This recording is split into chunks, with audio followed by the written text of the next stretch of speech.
안녕하십니까. 법률정보쇼 오성환 변호사입니다. 이번 시간에는 상표 침해 소송에 대해서 알아보도록 하겠습니다. 우선 상표가 무엇인지부터 확인하고 넘어가겠습니다. 상표법 제91조는 상표의 보호 범위는 특허 출원서에 적은 상표에 의해서 정해지고, 상품의 보호 범위는 상표 등록 출원서에 기재된 상품에 의해서 정해진다고 규정하고 있습니다. 따라서 상표는 출원서에 기재된 상표 견본과 상품인 것입니다. 즉, 출원서에 상표와 상품으로 기재되어 있지 않은 것은 상표로서 보호되지 않는 것입니다. 자, 다음으로 상표 침해 성립 요건에 대해서 살펴보겠습니다. 첫 번째 요건은 등록된 상표권이 유효하게 존재하여야 된다는 것입니다. 그리고 두 번째 요건은 상표권의 보호 범위 내에서 타인의 상표 사용이 있을 것입니다. 즉, 타인의 상표가 상표권과 유사할 것을 요하는 것입니다. 그리고 그 다음으로 그 사용에 정당한 권한이 없어야 되고, 마지막으로 그 상표의 사용이 업으로서의 사용일 것이어야 됩니다. 이 상표 침해 요건 중 가장 핵심 요건은 타인의 상표가 상표권자의 상표와 유사한지 여부입니다. 상표권의 효력은 상표의 동일 유사 범위까지 효력이 미치기 때문입니다. 그럼 어떤 기준으로 상표 유사 여부를 판단하는지를 살펴보면, 상표 유사 판단은 관념, 호칭, 외관 중 하나라도 유사하면 전체적으로 상표는 유사하다고 판단합니다. 첫 번째, 관념이 무엇이냐면, 관념은 사람의 마음 속에서 나타나는 표상, 개념을 말합니다. 이렇게 설명드리면 너무 어려울 것 같습니다. 예시를 보면 쉽게 이해할 수 있는데요. 왕과 킹을 보면 저희들 마음속에 나타나는 표상은 둘 다 왕, 킹도 왕이죠. 또 둘 다 왕으로 동일합니다.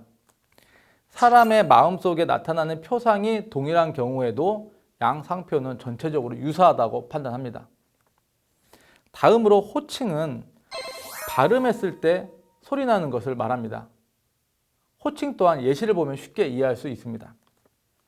예시를 보면 삼성과 삼선이 있습니다.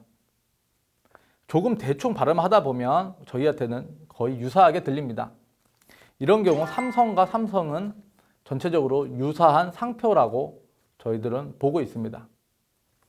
그리고 호칭의 경우에는 상표의 첫 글자가 다른 경우에는 비유사한 상표라고 보는 것이 판례의 입장입니다.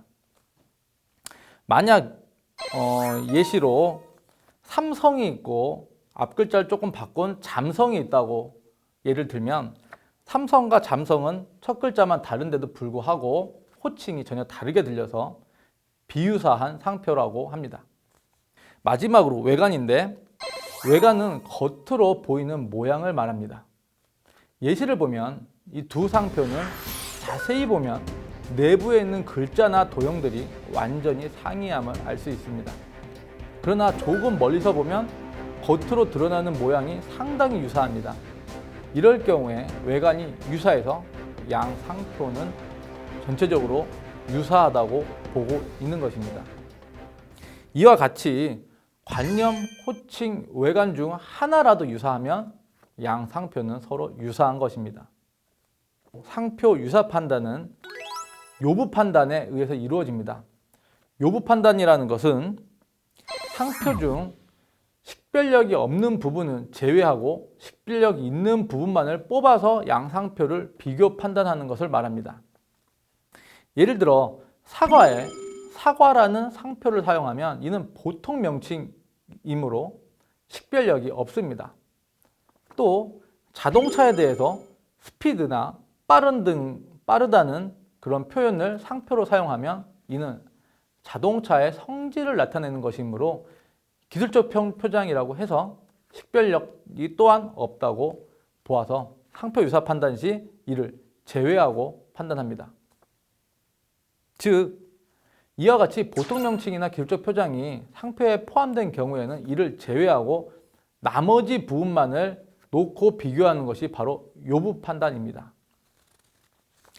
이와 하는 요구 판단을 하는 이유는 보통 명칭이나 기술적 표장은 모두가 함께 사용을 해야 되는 단어입니다. 어떤 특정인에게 독점권을 줄 수 없는 단어이기 때문입니다. 예를 들어 여기 아따 맘마와 BMB 맘마가 있습니다. 양 상표를 보면 맘마라는 부분이 동일해서 상당히 유사해 보이나 요 맘마라는 부분은 엄마가 만들었다는 뜻으로 유아식에 대해서는 누구나 사용을 해야 되고 많이 사용하는 단어이므로 식별력이 없어서 이를 제외하고 유사 여부를 판단하게 됩니다. 자, 판례 연습을 한번 보겠습니다. 여기 사례를 보면 유보드와 아이보드가 있습니다. 양 상표는 모두 키보드 선반에 사용되는 상표입니다. 양 상표를 비교해 보면 보드라고 이 영문자 5글자가 동일해서 상당히 유사해 보입니다. 그러나 보드는 키보드 선반에서 선반을 영어로 하면 보드입니다. 즉 키보드 선반이라는 상품에 대해서 보드는 보통 명칭에 해당됩니다. 그래서 즉 이 보드 부분은 식별력이 없어서 이를 제외하고 판단을 하게 됩니다. 보드 부분을 제외하면 남는 것은 여기 U하고 I만 남는데 U하고 I를 비교하면 완전히 비유사이기 때문에 양 상표는 전체적으로 비유사합니다.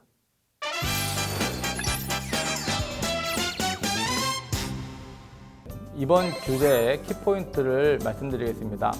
상표 침해 요건을 확실히 숙지하고 있어야 하며 상표의 효력은 상표의 유사 범위까지 미친다는 것을 명심해야 됩니다. 그리고 두 번째 키포인트는 상표 유사 판단은 상표의 관념, 외관, 칭호가 유사한지 여부로 판단하며 요부 판단에 의해서 식별력 없는 부분을 제외하고 판단한다는 것을 명심하셔야 됩니다. 지금까지 법률정보쇼 오성환 변호사였습니다. 감사합니다.